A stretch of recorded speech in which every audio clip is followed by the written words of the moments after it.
배는 더부룩하고 속은 답답하고 하루 종일 기운까지 빠지는 느낌. 그런데 이런 변비가 단순히 불편함의 문제가 아니라는 사실 알고 계셨나요? 우리 몸 면역세포의 약 70%가 장에 모여 있다는 말이 있을 정도로 장은 건강의 중심입니다. 오늘은 속이 편안해지는 쾌변 습관, 그리고 면역력을 살리는 장 관리법을 알려드리겠습니다. 장은 단순히 음식 찌꺼기를 내보내는 통로가 아닙니다.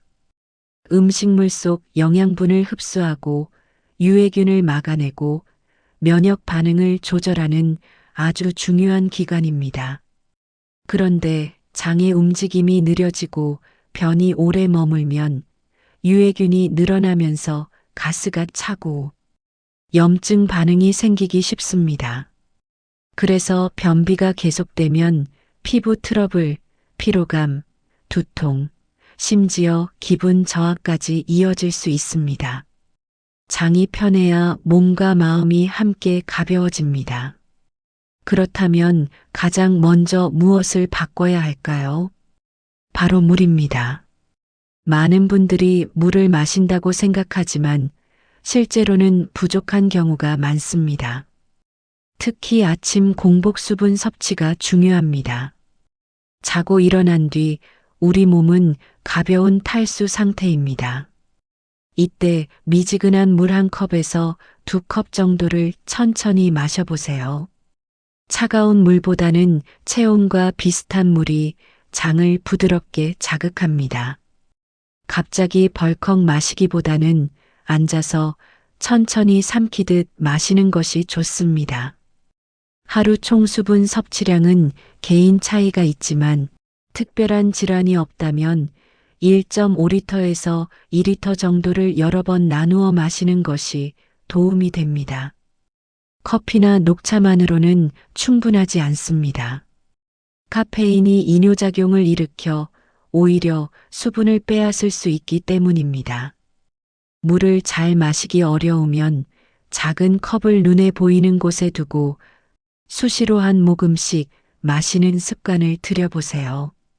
두 번째는 장을 직접 깨워주는 습관입니다.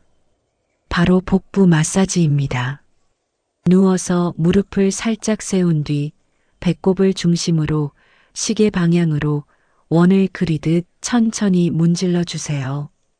장의 움직임 방향과 같은 시계 방향이 중요합니다. 손바닥 전체로 부드럽게 5분에서 10분 정도 이어가면 됩니다. 아침에 일어나서 혹은 잠들기 전에 해보세요. 배가 따뜻해지면서 장이 서서히 움직이는 느낌을 받을 수 있습니다.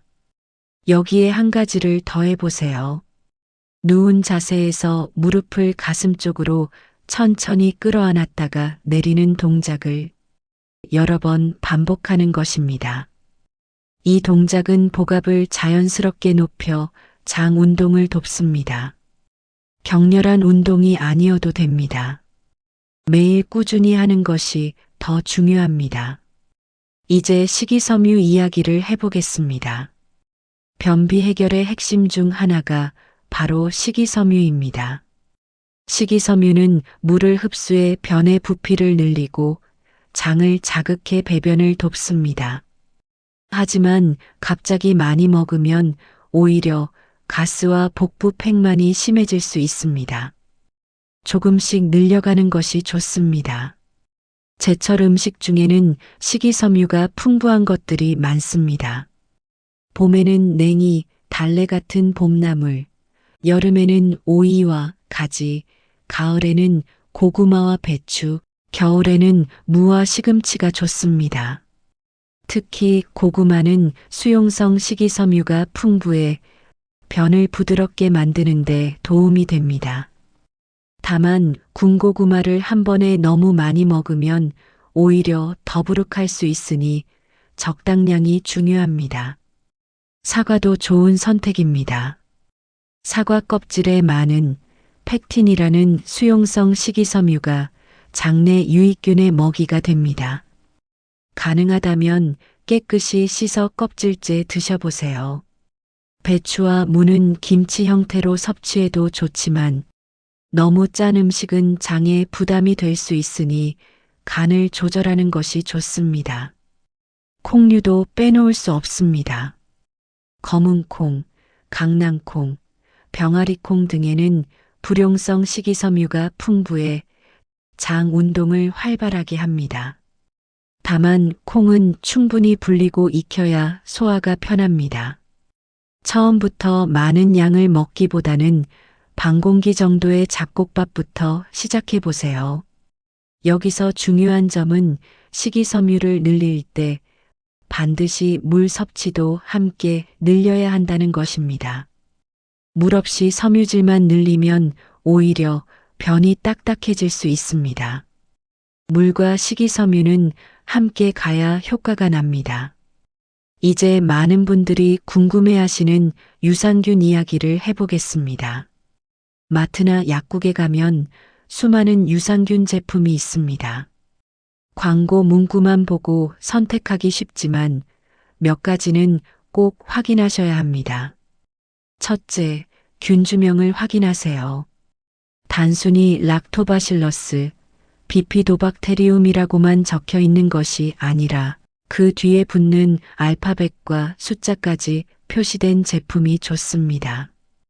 예를 들어 락토바실러스 람노서스 지지처럼 구체적인 균주명이 있는지 살펴보는 것입니다.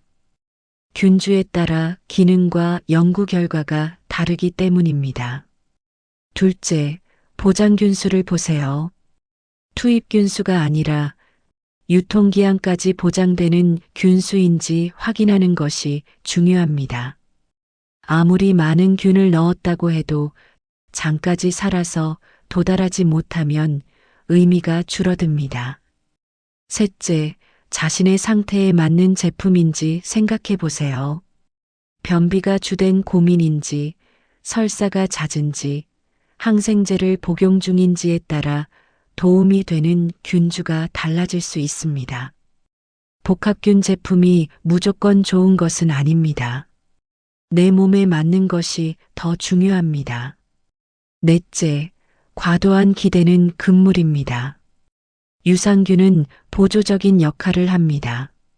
물, 식이섬유, 규칙적인 생활이 바탕이 되어야 효과를 볼 수 있습니다. 유산균만 먹고 식습관은 그대로라면 큰 변화를 기대하기 어렵습니다. 또 한 가지 중요한 습관은 배변 시간을 정해두는 것입니다. 아침 식사 후 10분에서 20분 사이 장이 가장 활발하게 움직입니다. 이 시간을 활용해 화장실에 앉는 습관을 들여보세요. 신호가 약하더라도 규칙적으로 앉아 있는 것만으로도 장은 학습을 합니다. 다만 스마트폰을 오래 보며 힘을 주는 습관은 피하는 것이 좋습니다. 항문에 부담을 줄 수 있기 때문입니다. 스트레스 관리도 빼놓을 수 없습니다. 장은 제2의 뇌라고 불릴 만큼 신경계와 밀접하게 연결되어 있습니다. 긴장하면 배가 아프거나 설사를 하는 경험 한 번쯤 있으셨을 것입니다. 반대로 만성적인 스트레스는 장 운동을 둔하게 만들 수 있습니다. 가벼운 산책, 햇볕 쬐기, 깊은 복식 호흡만으로도 장의 움직임이 달라질 수 있습니다. 오늘 말씀드린 내용을 정리해 보겠습니다.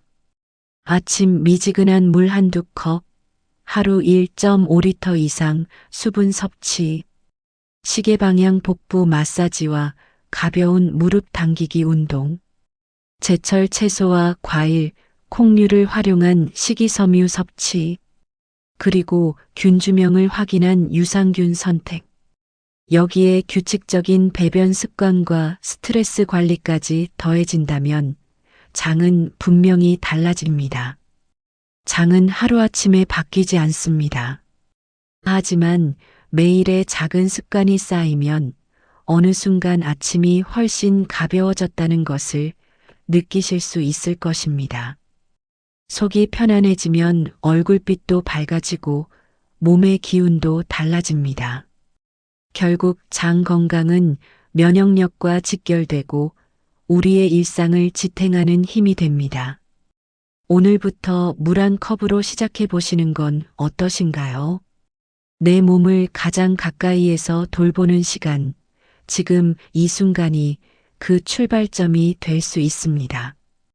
끝까지 함께 해주셔서 감사합니다. 오늘도 몸과 마음이 편안한 하루 보내시고 내일 아침은 조금 더 가벼운 느낌으로 시작하시길 진심으로 바랍니다. 언제나 건강을 응원하겠습니다.